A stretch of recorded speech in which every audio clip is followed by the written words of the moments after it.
আন্তর্জাতিক সাহিত্যের মর্যাদাপূর্ণ মঞ্চে আবারও উড়ল বাংলাদেশের পতাকা। কমনওয়েলথ শর্ট স্টোরি প্রাইজ 2026-এর সংক্ষিপ্ত তালিকায় জায়গা করে নিয়েছেন বাংলাদেশি লেখক মনীষিতা এবং আবির।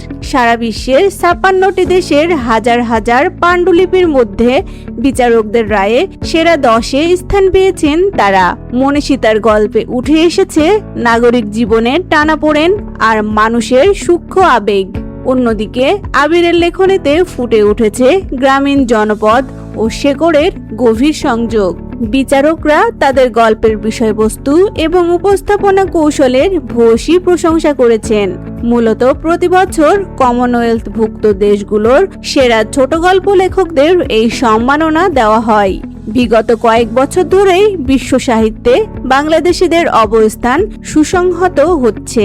মনীষিতা ও আবিরের এই সাফল্য সেই ধারায় নতুন মাত্রা যোগ করল। চূড়ান্ত বিজয়ীর নাম ঘোষণা করা হবে আগামী মাসে লন্ডনে এক জমকালো অনুষ্ঠানের মাধ্যমে। এখন পুরো দেশের নজর সেই চূড়ান্ত ফলাফলের দিকে।